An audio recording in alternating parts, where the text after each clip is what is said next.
ඊළඟට ගරු Sunil හඳුනෙත්ති මන්ත්‍රීතුමා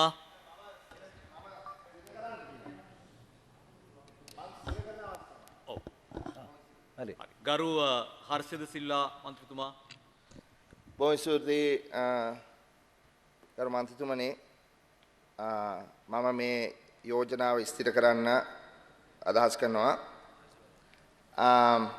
before I start අපේ JRP සූර්යප්‍රම ගරු මන්ත්‍රීතුමා කිව්වා මේ G8 එකේ නායකයෝ හම්බෙලා අඬ ගියා කියලා.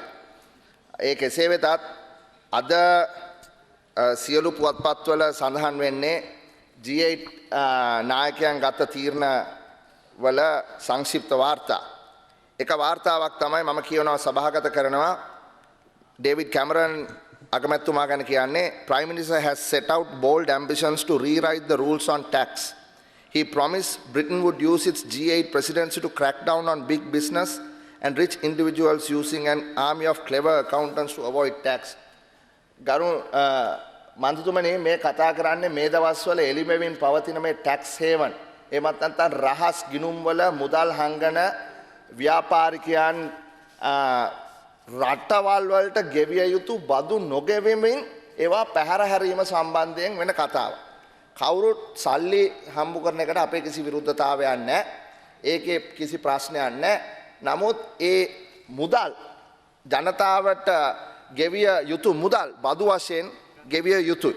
දැන් මොකද මේකට හේතුව sometime back honorable presiding member I criticize a stock market manipulator with respect to a company called Environmental Resources Investments or called ERI and a company related to it called Capital Trust.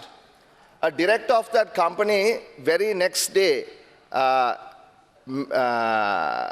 attacked me by saying that people like myself should be immediately eliminated, that we were saboteurs, traitors and subversive elements disrupting the noble goal of Sri Lanka to become a financial hub of South Asia. But unfortunately, honorable member, yesterday the International Consortium on Investigative Journalists had released a number of names. And included in these names are those connected to this company called ERI and the said Capital Trust holdings. I wish to table a particular document that maps out the network of one Mr. Tushan Wickramasinghe connected to a company called Lionheart. I will tell you why it is important and also several other documents connected to the said gentleman and other shell companies that have been found out to have been or are being operated in tax havens, including the British Virgin Islands and Gibraltar. This is a maze of secret accounts.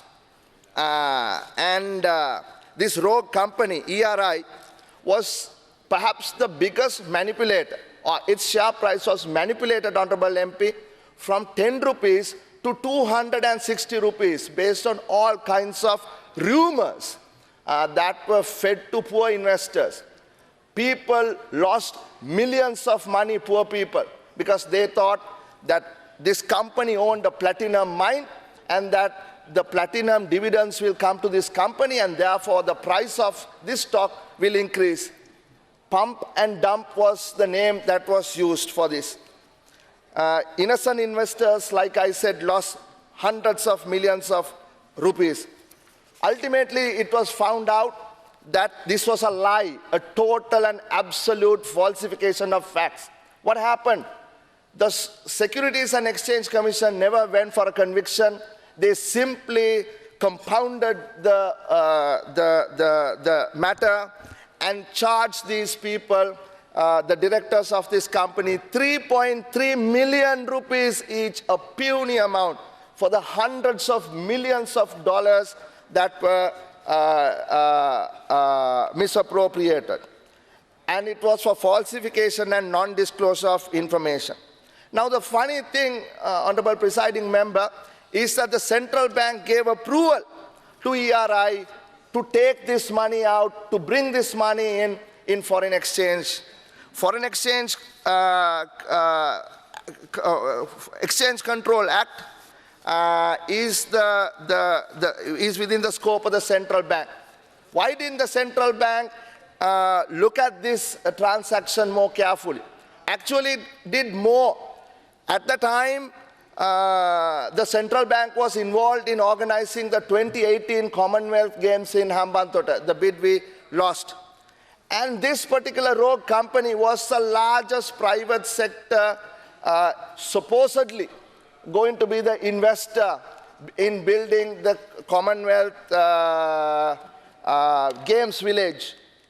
So it seems to have been, and I said it at that time also, that there is some intricate relationship between these companies, the central bank, the Securities and Exchange Commission. So therefore, we have lost faith in any investigations by the central bank or the Securities and Exchange Commission. Therefore, Honorable Presiding Member, I request that we constitute a parliamentary select committee to look into this matter. I say this because it is not only in this country. These revelations have actually resulted in investigations in multiple countries, whether it be India, Pakistan, Thailand, America, Canada, and various countries in Europe. So therefore, we request that all these names, and I reiterate once again, I am not accusing that people have robbed money. There are legitimate reasons for people to have offshore accounts, people who perhaps do business in a global scale. But there are others who are misusing these tax havens. People who play in the stock market don't necessarily have a reason to open these accounts in tax havens. So therefore, I seek non-partisan support, or rather bipartisan support, to establish a parliamentary select committee to look into this matter.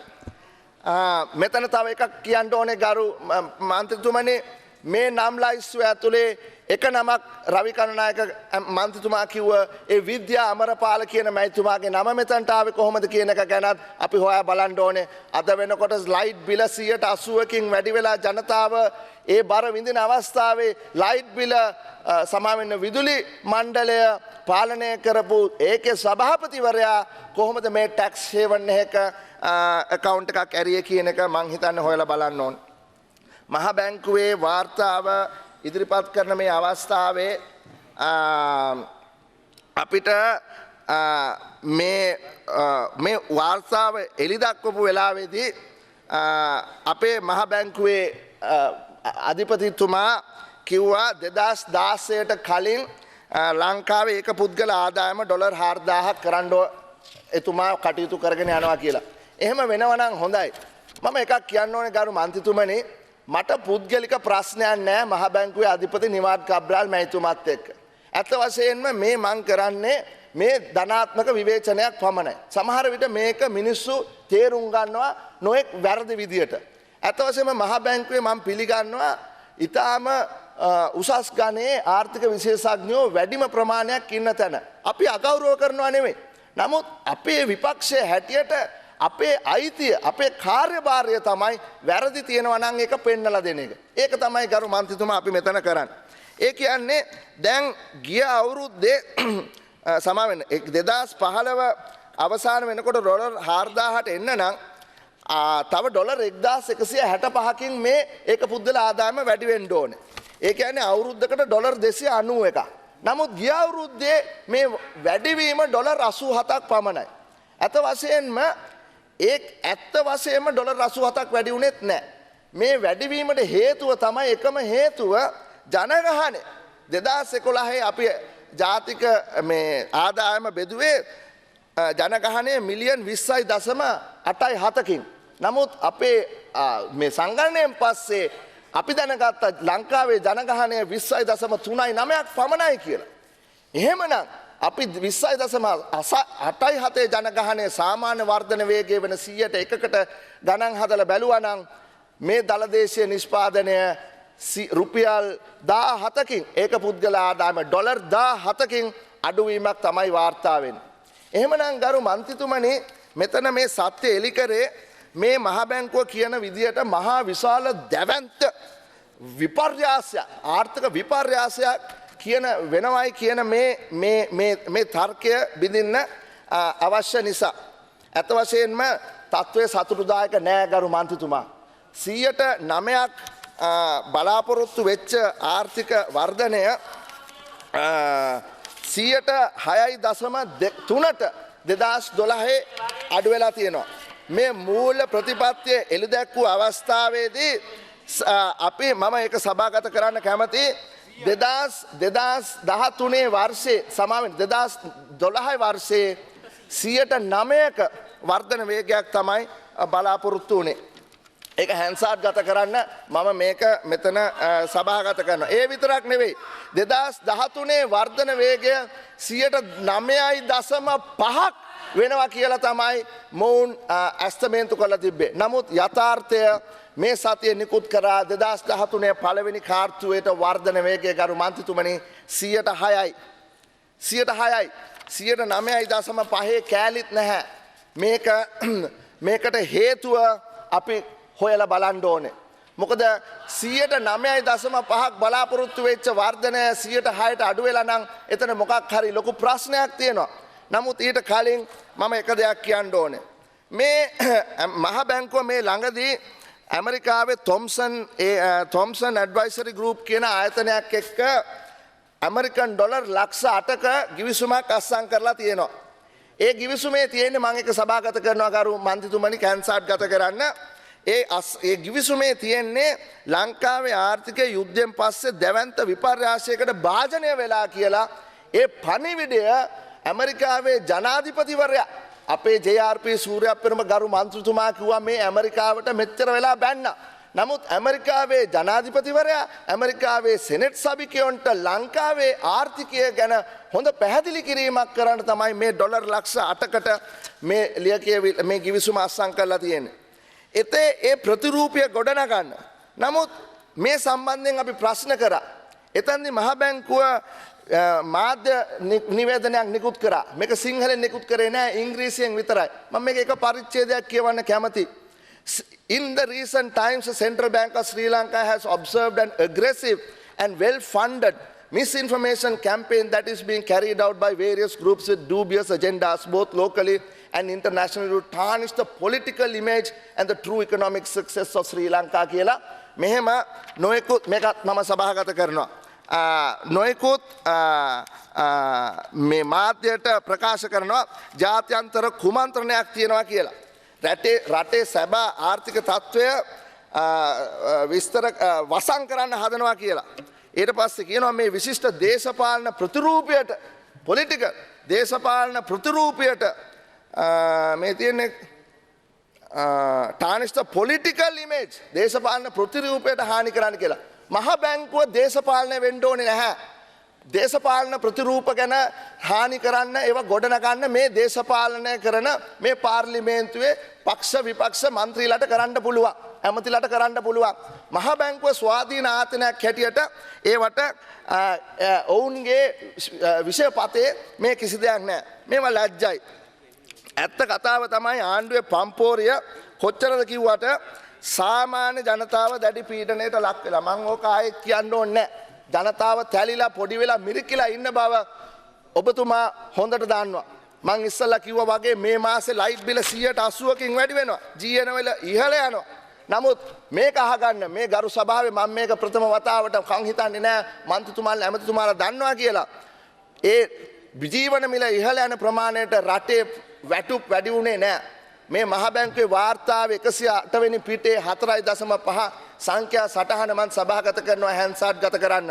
මධ්‍යම රජයේ සේවකයන්ගේ 2010 සිට 2012 මූර්ත වැටුප 3.3කින් අඩු වෙලා විධායක නොවන සේවකයන්ගේ මූර්ත වැටුප 3.4කින් අඩු වෙලා සුළු සේවකයන්ගේ 3.4කින් අඩු වෙලා අපිට උගන්වන ගුරුවරුන්ගේ ආචාර්ය මණ්ඩලුන්ගේ වල ගුටි කනවා දන ගස්සනවා පවණක් නෙවෙයි මේ ආණ්ඩුවේ 2010 2004 ඉඳලා ඔවුන්ගේ මූර්ත පඩිය 2.4කින් අඩු වෙලා කියලා මහ බැංකුවේ වාර්තාව 108 වෙනි පිටේ තියෙනවා. පඩිපාලක සභාවලට අයත් කර්මාන්ත හා වාණිජ්‍ය කටයුතු වල නියලුණු කම්කරුවන්ගේ මූර්ත පාඩිය 2013 6.9කින් අඩු වෙලා සේවකාංශයේ කම්කරුවන්ගේ 2013 පඩිය 6.9කින් මූර්ත ලෙස අඩු වෙලා මේවා ගරු මන්ත්‍රීතුමනි ජාත්‍යන්තර කුමාන්ත්‍රණ නෙවෙයි මේවා තමයි දේශීය යථාර්ථය එහෙමනම් නැවතත් ඇයි 9.5ට බලාපොරොත්තු වෙච්ච වර්ධනය 6ට අඩු වුනේ යුද්ධෙන් පස්සේ උත්සාහ කරපු ඒ ආර්ථික වර්ධනය ඒ ව්‍යුහාත්මක වෙනස අපි මේකට ඉංග්‍රීසියෙන් කියනවා a structural shift in the growth path upwards ව්‍යුහාත්මක වෙනස ඇති වුණේ නැහැ. ඒ ව්‍යුහාත්මක වෙනස බලාපොරොත්තු වුණා. අපි බලාපොරොත්තු වුණා විශාල විදේශ ආයෝජන. මම ධම්මික පෙරේරා එදා BOI එකේ චෙයාමන් හැටියට 2009 කියනවා 2012 වෙනකොට අපි ඍජු විදේශ ආයෝජන ඇමරිකන් ඩොලර් බිලියන 4ක් ගේනවා කියලා. නමුත් ඒකෙන් කාලක්වත් හම්බුණාද කියලා අපිට ප්‍රශ්න කරන්න සිද්ධ වෙනවා. කර්මාන්ත ප්‍රවර්ධනය ගැන කතා කරනවා කර්මාන්ත 300ක් හදන්න ඕනේ කියලා කියනවා හදනවයි කියලා කියනවා කම්හල් 300 ව්‍යාපෘතිය කියලා කියනවා නමුත් ඇත්ත වශයෙන්ම මේ එලෝයි ජයවර්ධන කියන්නේ කුඩා හා මධ්‍යම ව්‍යාපාර චේම්බර් එකේ මේ එතුමා මෙන්න මෙහෙම කියනවා over 25% of Sri Lanka's SMEs have collapsed over the past 2 to 3 years. He is the chairman of the Chamber of Small and Medium Enterprises. He said 25% have collapsed. This is most unfortunate considering that SME sector is the backbone of the country's economy accounting for 75% of gross national product. එහෙමනම් කෝ මෙතන මේක පම්පෝරියක් නෙවෙයි මේ යථාර්ථය මෙතුමා ඉදිරිපත් කරලා තියෙන්නේ. එහෙමනම් අපි දැවන්ත ආනයන වර්ධනයක් අපනයන වර්ධනයක් බලාපොරොත්තු වුණා වසර 10කට පෙර ගරු මන්ත්‍රීතුමා මේ රටේ දළදේශ නිෂ්පාදනයෙන් 33ක් අපි අපනයනය කරා. නමුත් අද වෙනකොට ඒක 50%කින් කඩා වැටිලා 17ට අඩු වෙලා තියෙනවා. කැම්බෝඩියාවේ 54යි. මම මේ කියන්නේ දළදේශ නිෂ්පාදනයට සාපේක්ෂව අපනයන කරු සරත් අමුණුගම ඇමතිතුමනි කොරියාවේ 56යි, මැලේසියාවේ 92යි, සිංගප්පූරුවේ 209යි, තායිලන්තයේ 77යි, වියට්නාමයේ 87යි. නමුත් ලංකාවේ 17යි. ඒක කම්පෙයාර් කරන්න පුළුවන් පාකිස්තානයේ 14යි, නේපාලයේ 9යි. මම මේක ගත්තේ මේ නවතම World Bank database වාර්තාවෙන්. අපි බලාපොරොත්තු වුණා කාර්ය බහුල මහින්ද රාජපක්ෂ වරායක්. අපි බලාපොරොත්තු වුණා කාර්ය බහුල මහින්ද රාජපක්ෂ ගුවන් තොටුපළක්. නමුත් මොකද වෙලා තියෙන්නේ? මම ගියා මහින්ද රාජපක්ෂ මත්තල ගුවන් මේ එයාපෝට් එකේ වෙබ්සයිට් එකට මම මේක සභාගත කරනවා. මොකද මේවා අපි දැනගන්න ඕනේ. අද බදාදා ජූනි මාසේ 2013 ප්ලේන් එනවා කියලා තියෙනවා. කැතේ පැසිෆික් එක එනවයි කියලා තියෙනවා. estimated time of arrival 40 minutes. Singapore Airlines 0015 minutes or 0015 hours. Thai Airways 0015. Emirates, Fly Dubai, SpiceJet, Air Arabia, Etihad, Qatar. මේ ඔක්කොම තියෙනවා. මේ ඔක්කොම එනවයි කියලා තියෙනවා. එන වෙලාවලුත් තියෙනවා. නමුත් මම ගිහිල්ලා බැලුවා ඇත්ත වශයෙන්ම මොනවද අද මත්තල රාජපක්ෂ ගුවන් තොටුපළට එන්නේ. එතනට එන්නේ ශ්‍රී ලංකන් ගුවන් යානා දෙකක් එනවා. 7:55ට එකයි 8:05ට එකයි. Fly Dubai කොළඹ ඉඳලා මත්තලට එනවා 6:35ට. එතකොට මේ කියන්නේ එකක් ජනතාවට කියන්නේ මේ බලන්න ඉතාමත්ම කාර්ය බහුල එයාපෝට් එක. ඇත්ත වශයෙන්ම පුස් වෙඩිල්ල බැලුවා නම් ඔබතුමාට පෙනෙයි කොයි විදියටද මේ පිළිබඳව ජනතාව අර්ථකථනය කරන්න කියලා. ගරු මන්ත්‍රීතුමා තා විනාඩියක් කාලයක් තියෙන්නේ. අයියෝ මට තව විනාඩි දෙකක් දෙන්න බැරිද? විනාඩියක් තියෙන ඔබතුමා පොඩකින මේ ලක්ෂ්මන් නැමතුමා කිරියල්ල මැතුමා යනවා. හරි දැන් thank you. විශිෂ්ට කළමනා හරි දුන්නා විනාඩි 5ක් දුන්නා. හරි විශිෂ්ට කළමනාකරණය තුරෙන් ලාභ ලබන රජයේ ආයතන අපි බලාපොරොත්තු වුණා. නමුත් රජයේ ආයතන 55 එකතු කළාම පාඩුව කෝටි 10700යි. අයිලන්ඩ් පුවත්පතේ ජූනි 3 වෙනිදා විශ්ලේෂණයට අනුව 432ක කඩාවැටීමක් තියෙනවා 2005ට සාපේක්ෂව. ශ්‍රී ලංකන් එයාලයින්ස් ගැන කතා කරනකොට 2005 ඒකේ ලාභය කෝටි 83යි. නමුත් 2012 ඒකේ පාඩුව කෝටි 2590යි. ඒ කියන්නේ අපි බලාපොරොත්තු වෙච්ච දේවල් නෙවෙයි ගරු මන්ත්‍රීතුමා සිද්ධ වෙලා තියෙන්නේ. මේකේ තියෙනවා මම කලින් සඳහන් කරා අධිපතිවරයාගේ දේශනේ 6 වෙනි ස්ලයිඩ් එකේ තියෙනවා 1971 ඉඳලා 77 වෙනකන් වර්ධන වේගය 2.9යි කියලා. නමුත් ජයජයවර්ධන ජනාධිපතිතුමාගේ 77 ඒ සංශෝධනත් එක්ක ආර්ථික ප්‍රතිපත්තියේ වෙනස්කමත් එක්ක ව්‍යුහාත්මක ප්‍රතිපත්ති වෙනස් කිරීමක් සිද්ධ වුණා. 78 ඉඳලා 94 වෙනකන් ගරු සරත් අමනගම මැතිතුමා ඔබතුමා හොඳට දන්නවා ඔබතුමා ඉතා ඉහළ රජයේ සේවකෙක් සිවිල් සර්වන් කෙනෙක් වැඩ කරපු කාලේ ඒ ආර්ථික වර්ධන වේගය දෙගුණ වුණා. ඒක දෙගුණ වුණා. මේක 2.9 ඉඳලා 5.9ට සාමාන්‍ය පවත්ව ගන්න පුළුවන් වුණා 78 ඉඳලා 84 වෙනකම්. එහෙමනම් ආයෝජන අතිවිශාල ලෙස වැඩි වුණා, අපනයන වැඩි වුණා, කර්මාන්ත වැඩි වුණා. නමුත් ඔබතුමා දන්නවද 2005 6 7 8 සමයේදී ඒ කියන්නේ යුද්ධ ඉවර වෙන්න කලින් ගරු ඇමතුමා සාමාන්‍ය වර්ධනය 6.7යි ලංකාවේ. යුද්ධෙන් පස්සේ 2010 8යි 2011 8.2යි නමුත් 2012 ඒක 6.4කට අඩු වෙලා තියෙනවා. විශ්වාස කරපු 9 කෑලිවත් නැහැ. මෙතන 2013 9.5යි කියලා කිව්වට ඒක වෙන පාටක් නම් පේන නැහැ. මෙතන ගරු මන්ත්‍රීතුමනි වැදගත් විශ්ලේෂණයක් තියෙනවා. ජාත්‍යන්තර මූල අතමුදල මහ බැංකුවත් එක්ක බොහොම කුළුපගව වැඩ කරන ආයතනයක් බව අපි දැන් වෙනකොට හොඳට දන්නවා. එකපාරක් එලෙව්වට නැවත කතා කරලා බොලක් දීලා පිළිගත්තා.